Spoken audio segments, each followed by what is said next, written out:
The smell hit me first, that musty, decades-old scent of secrets buried deep. I was 26, back in my childhood home in suburban Cleveland, helping Mom clear out the basement after Dad's funeral. Cancer had taken him 3 months earlier, and we were finally facing the mountain of stuff he'd hoarded down there. That's when I found the loose floorboard. Underneath, wrapped in an old army blanket, was a leather suitcase I'd never seen before. Inside were things that made my hands shake. Dozens of letters addressed to my father from someone named Marcus Williams, photographs of Dad laughing with a black man about his age, and most shocking of all, adoption papers. Not mine. My father's. The man who'd spent 30 years telling racist jokes at family barbecues, who'd forbidden me from bringing black friends home, who'd disowned my cousin Sarah when she married her husband Darnell. That man had been raised by a black family. And Marcus Williams, the man in those photos who looked at my dad with such obvious love and pride, wasn't just some stranger. He was my grandfather. My real grandfather. The one Dad claimed had died before I was born. For 3 decades, I'd watched my father humiliate people who looked like the man who'd actually raised him. I'd been forced to smile through his jokes at Thanksgiving, stay silent when he'd rant about those people ruining the neighborhood. I'd lost friends because of his views, relationships because I was too ashamed to bring anyone home.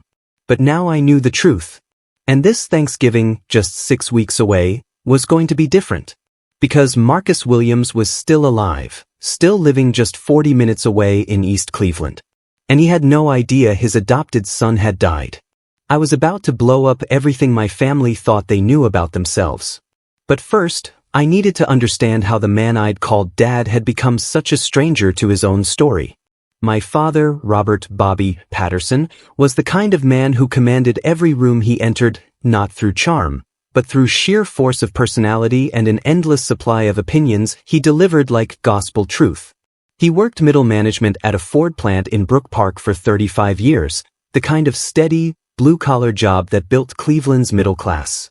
Mom, Patricia, was an elementary school teacher who'd learned early in their marriage that keeping the peace meant keeping quiet when Dad got on his soapboxes. Our family gatherings were legendary in the worst possible way. Every holiday brought together Dad's side, his sister Carol and her husband Jim from Parma, their 3 kids, plus Mom's quieter family from the west side.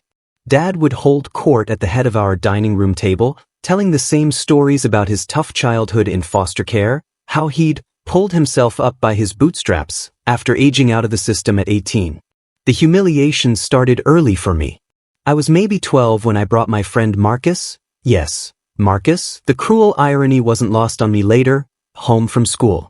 He was one of only 3 black kids in our predominantly white Lakewood Elementary School, and we'd bonded over our shared obsession with Cleveland Cavaliers basketball cards. When Dad came home from his shift and saw Marcus at our kitchen table, his face went stone cold. "Son, come here," he said, voice deadly quiet. In the hallway, he grabbed my shoulder hard enough to leave bruises. "I don't want that boy in my house again. You understand me?" When I asked why, he launched into a lecture about their kind and how I needed to stick with my own. 12-year-old me was confused and ashamed, but I nodded. Marcus never came over again, and eventually our friendship faded. I still cringe thinking about how I avoided him at school, too cowardly to stand up to my father. The pattern continued through high school. When I started dating Jennifer, a mixed-race girl from my chemistry class, I made sure Dad never met her. We'd been together 8 months when she finally asked why she'd never been to my house. I made up some excuse about my parents being strict, but she saw right through it. "It's because I'm not white enough for your daddy, isn't it?" she said. I couldn't even deny it. But the worst incident happened during my sophomore year of college. I was home for Easter dinner when my cousin Sarah brought her boyfriend Darnell, a pre-med student from Case Western who happened to be black. Dad barely made it through grace before starting his performance. "So Darnell," Dad said, cutting into his ham with theatrical precision, "Sarah tells us you're studying to be a doctor. That's ambitious." The way he said ambitious made it sound like a character flaw. Darnell, to his credit, stayed polite. "Yes, sir, hoping to specialize in pediatric cardiology." Dad nodded slowly, then launched into a story about how he'd once worked with a black mechanic at the plant who was surprisingly competent, but you had to watch him around tools. The whole table went silent except for the sound of Dad's chewing. When Darnell excused himself to use the bathroom, Dad turned to Sarah with that smug smile I'd learned to dread. "Honey, you're a pretty girl. You could do better than experimenting with." He paused, looking around the table for support, diversity. Sarah's face went red. "Uncle Bobby, what's wrong with you?" "I'm just looking out for family," Dad replied. "These mixed relationships never work out. You'll see." Sarah and Darnell left before dessert. They got married 2 years later, and Dad refused to attend the wedding. He spent the next decade making snide comments about their mixed-up kids whenever their Christmas cards arrived. The grand gesture I was planning would have horrified the man who raised me. After finding that suitcase, I'd spent weeks researching Marcus Williams online, finding his address, even driving past his small house on East 93rd Street. He was 78 now, a retired postal worker who'd lost his wife 5 years earlier. According to his Facebook page, which was public and filled with photos of grandchildren and great-grandchildren, he still volunteered at a local community center, teaching kids to read. But here's the secret that was eating me alive. Those letters I'd found weren't just from decades ago. The most recent one was postmarked 18 months before Dad's cancer diagnosis. Marcus had been trying to reconnect with his adopted son, the boy he'd raised from age 6 to 18, the boy who'd disappeared from his life without explanation. Where are you watching this from? Drop a comment below and let me know. I love hearing from viewers around the world, and your stories of family secrets always amaze me. Thanksgiving 2023 was supposed to be our first holiday without Dad, a somber gathering where we'd share memories and try to fill the silence his booming voice usually occupied. Mom had insisted on hosting anyway, clinging to tradition like a life preserver. "Your father would have wanted us to carry on," she kept saying, as if Dad's ghost was taking attendance. The usual suspects were coming: Aunt Carol and Uncle Jim from Parma, their son Danny with his wife and 2 kids, plus Mom's sister Helen from Rocky River. Same dining room, same china pattern, same seating arrangement minus the head of the table where Dad's chair sat empty like a throne waiting for a king who'd never return. But I had other plans. 3 weeks earlier, I'd done something that would have given Dad a heart attack if the cancer hadn't gotten him first. I'd called Marcus Williams. My hands shook as I dialed the number I'd found in the white pages, and when that warm, gravelly voice answered, I nearly hung up. "Mr. Williams? This is Bobby Patterson's son." The silence stretched so long I thought the call had dropped. Then, "Bobby? My Bobby? Oh Lord, is he? He passed away 3 months ago. Cancer." Marcus Williams cried on the phone with a stranger, mourning a son who'd cut him out of his life 30 years earlier. Through his tears, he told me how Dad had left home at 18 after a fight. Something about wanting to find his real family, Marcus said, and had returned Marcus's letters unopened for decades. "I kept writing anyway," Marcus said. "Every birthday, every Christmas. Even when I knew he wasn't reading them. A parent never stops hoping, you understand?" That's when I made the decision that was about to detonate my family's Thanksgiving like a hand grenade. "Mr. Williams, would you like to come to dinner? This Thursday?" The preparations for Thanksgiving felt like setting the stage for a reckoning. Mom fussed over the turkey, Carol brought her famous green bean casserole, and everyone tiptoed around the empty chair like it was a landmine.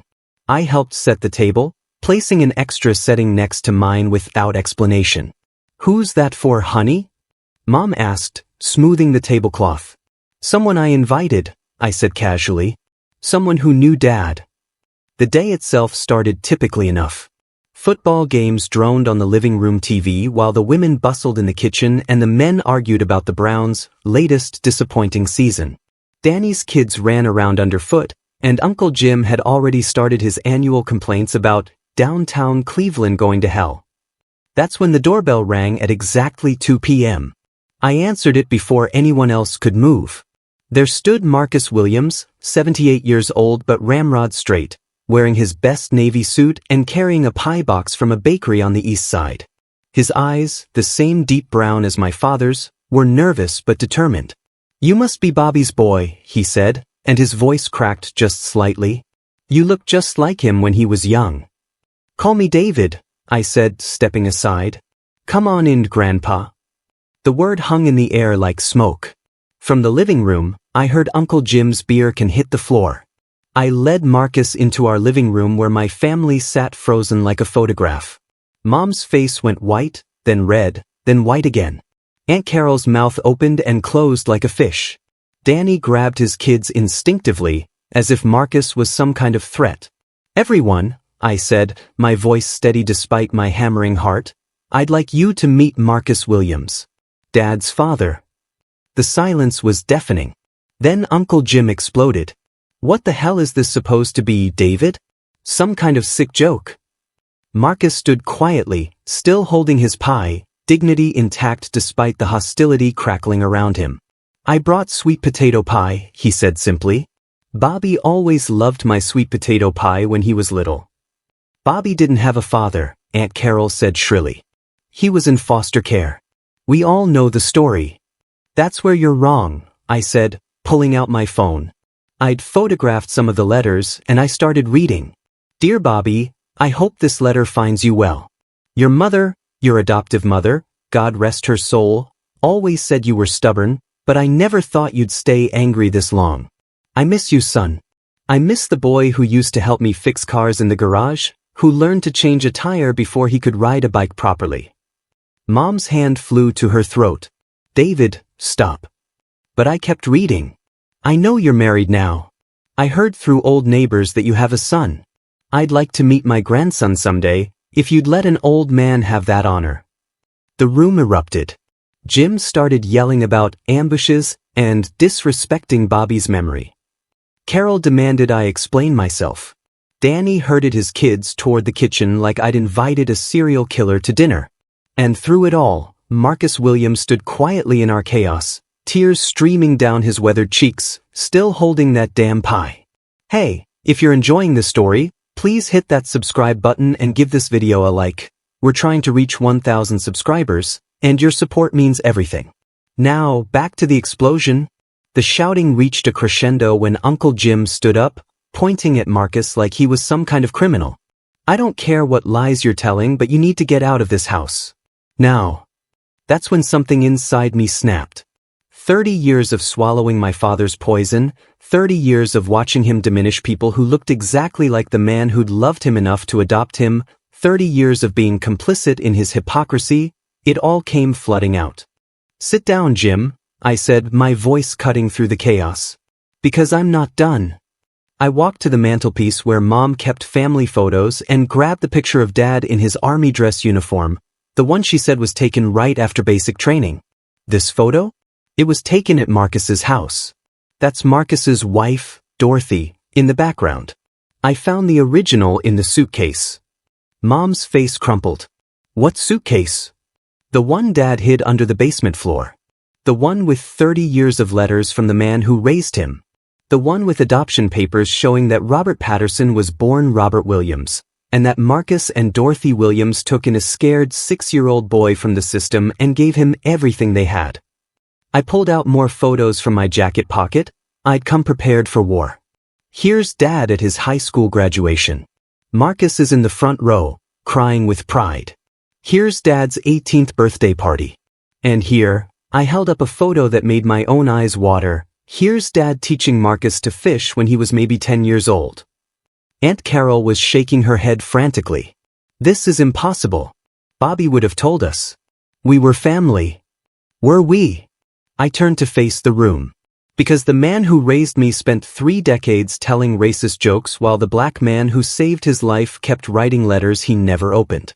The man who called people like Marcus every slur in the book was fed, clothed, loved, and educated by a black family who saw a broken kid and decided to heal him. Marcus finally spoke, his voice steady despite the tears. Bobby was angry when he left. Said he wanted to find his real parents, his real family. I told him we were real, that biology doesn't make a family, love does. But he was 18 and hurt and needed someone to blame for all the pain life had given him. So he rewrote history, I continued, the words pouring out like a dam bursting. Turned Marcus and Dorothy from loving parents into non-existent people. And then spent the rest of his life hating people who looked like the man who tucked him in every night for 12 years. Danny had moved closer, his face pale. Jesus Christ, David. Are you saying Dad was, that all those things he said were about people exactly like his own father? Yeah, Danny. That's exactly what I'm saying. The room fell silent except for the sound of Marcus quietly crying. He'd set the pie down on our coffee table and was looking at the family photos on the walls, 3 decades of Thanksgivings and Christmases where his son had celebrated while erasing his existence. Mom finally found her voice. Bobby never told me. In 42 years of marriage, he never. Because he was ashamed, I said. Not of Marcus, of himself. He'd gone too far down the road of hate to turn back. How do you tell your white family that you're actually the adopted son of the black man you've been disparaging for decades? That's when I dropped the biggest bomb of all. The cancer diagnosis? Marcus knew about it. I found the letter Dad wrote but never sent. He wanted to reconcile before he died, wanted to apologize, wanted Marcus to meet his family. But he was too much of a coward to actually mail it. I pulled out the unsent letter, my father's handwriting shaky but clear. Dear Pop, yes, Pop, because that's what you were, what you always were. I'm dying, and I need you to know that leaving was the biggest mistake of my life. I became someone you wouldn't recognize, someone who would break your heart. I don't deserve forgiveness, but I'm hoping you might want to meet your grandson. He's a good kid, better than I ever was. He would have loved you. I should have brought him to meet you years ago. The letter fell from my shaking hands. Marcus bent slowly to pick it up, reading his dead son's words with tears streaming down his face. He signed it your boy, Bobby, Marcus whispered. Even after all these years, he was still my boy. Uncle Jim's bluster had completely deflated. Aunt Carol was crying into her hands. Mom stared at the adoption papers like they were written in a foreign language. So here's what's going to happen, I said, my voice steady now. We're going to sit down and we're going to have Thanksgiving dinner with my grandfather. We're going to eat his sweet potato pie. And we're going to start acting like the family Dad was too broken to admit we actually were. I looked around the room at their shocked faces. Anyone who can't handle that is welcome to leave. Then I walked over to Marcus, took his arm gently, and led him to the chair at the head of the table, my father's chair. Happy Thanksgiving, Grandpa, I said. The dinner that followed was unlike any Thanksgiving in Patterson family history. What started as the most uncomfortable meal of our lives slowly transformed into something none of us had expected, the beginning of truth. Uncle Jim and Aunt Carol left after the appetizers, Jim muttering something about not being part of this circus, and Carol shooting apologetic looks over her shoulder as they gathered their coats. Their departure actually made things easier. The tension in the room dropped by half, and suddenly we could breathe again. Danny surprised me by staying. He pulled up a chair next to Marcus and started asking questions, tentative at first, then with growing curiosity. So you really raised my dad from when he was 6? Marcus nodded, cutting into his turkey with hands that had steadied over the past hour. Scared little boy when he came to us. Dorothy and I, we couldn't have children of our own, so we took in foster kids. Bobby was our third, but he was different. Smart as a whip, but angry at the world. Took him 2 years to call us Mom and Dad, and when he finally did, Marcus's voice caught. Happiest day of our lives. Mom had been quiet through most of the meal, picking at her food and stealing glances at Marcus like she was trying to solve a puzzle. Finally, she spoke. The stories Bobby told about his childhood, foster homes, abuse, neglect, were those? Some of it happened before he came to us, Marcus said gently. Those first 6 years were rough. But Dorothy and I, we tried to give him stability, love. Maybe we tried too hard. When he hit 18 and started asking about his birth parents, we encouraged him to search. We thought knowing where he came from would help him heal. Instead, it broke him, I said. Marcus set down his fork. He found his birth mother living in Akron. Drug addict, in and out of prison. His father had been long gone, probably never even knew Bobby existed. I think seeing that reality, knowing that's what he'd come from, It twisted something in him. He started saying things about how he could have ended up like them if we hadn't saved him. But he said it with such anger, such disgust. Danny leaned forward. That's when he left? We had a fight, Marcus admitted. He'd started making comments about black people being naturally prone to drugs, crime, single parenthood. Said he was grateful we were different, but that most weren't. I told him that kind of thinking was poison, that he was talking about his own people, his own family. He exploded. Said we weren't his real family, never had been. The pain in Marcus's voice was raw, even after 3 decades. Last thing he said to me was that he was done pretending to be grateful. That he was going to find people who looked like him, who shared his blood. Real family. Jesus, Danny whispered. So he spent 30 years trying to become white enough to belong. After dinner, while Mom and Danny cleared dishes, I walked Marcus through our house, showing him photos spanning the decades he'd missed. He stopped at my high school graduation picture, studying it with intense concentration. You have his eyes, he said finally. But Dorothy's smile. She would have loved you so much. Tell me about her. Marcus's face lit up for the first time all day. Dorothy Williams was a force of nature. Taught 3rd grade for 40 years, sang in the church choir, made the best cornbread in East Cleveland. When Bobby was little, she'd read to him every night, adventure stories, mysteries, anything he wanted. She died 5 years ago, still hoping she'd see him again. That night, after Marcus had gone home with promises to return soon, Mom and I sat in the living room going through the suitcase contents together.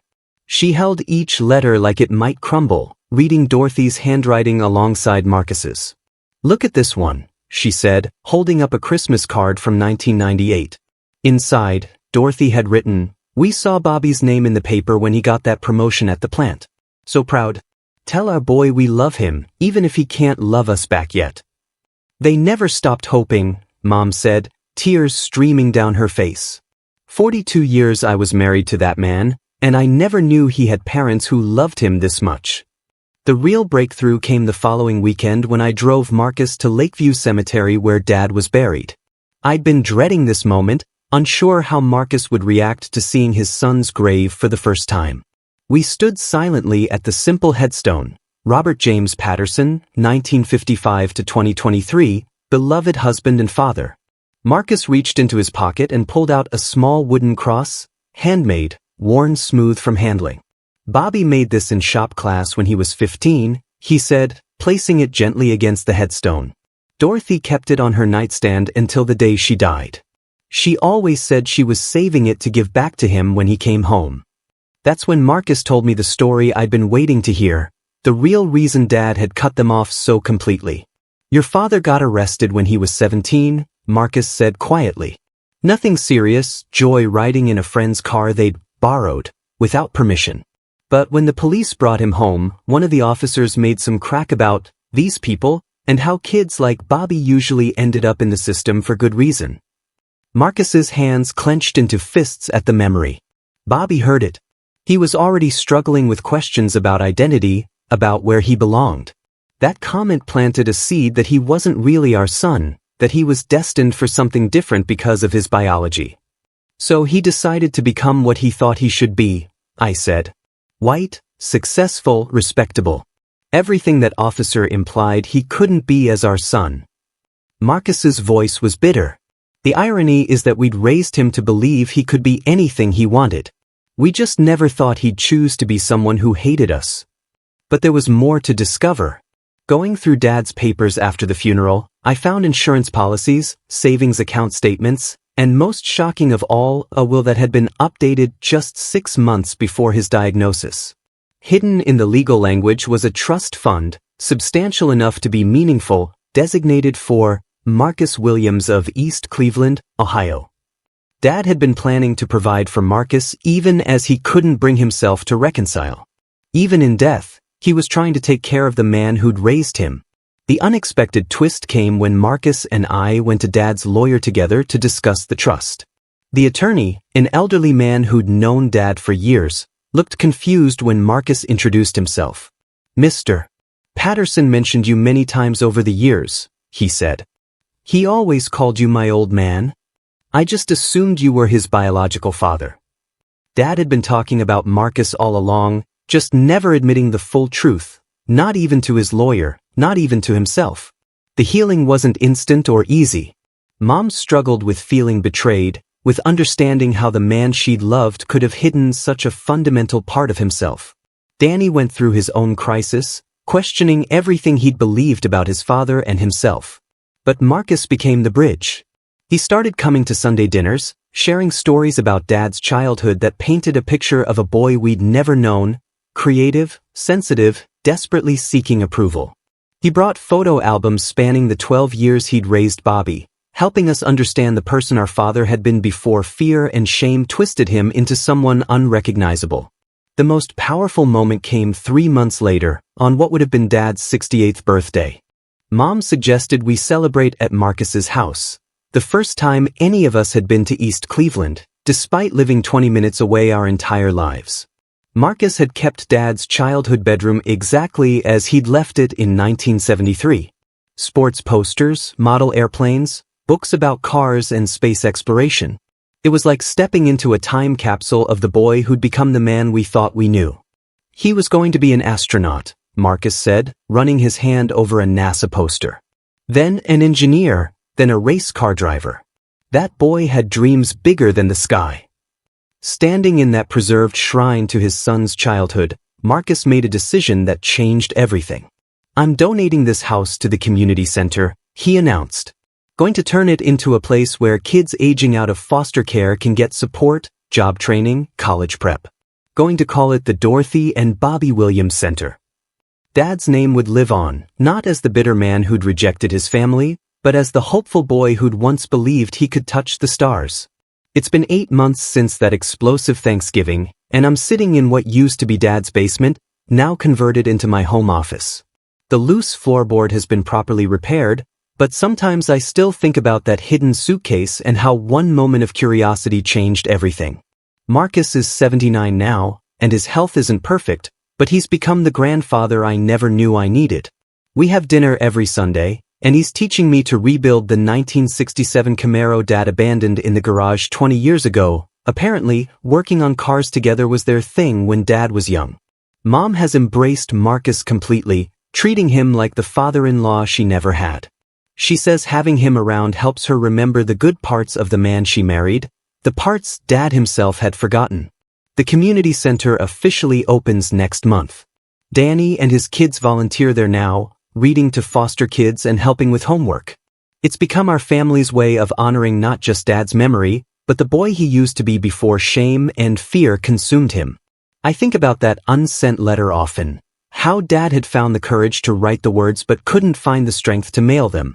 How many of us are carrying around unsent letters, unspoken apologies, relationships we've abandoned because we're too proud or too scared to admit we were wrong?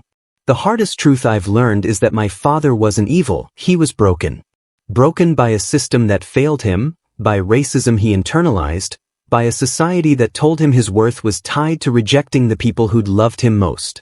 Understanding that doesn't excuse the harm he caused, but it helps me forgive the man who raised me while honoring the grandfather who raised him.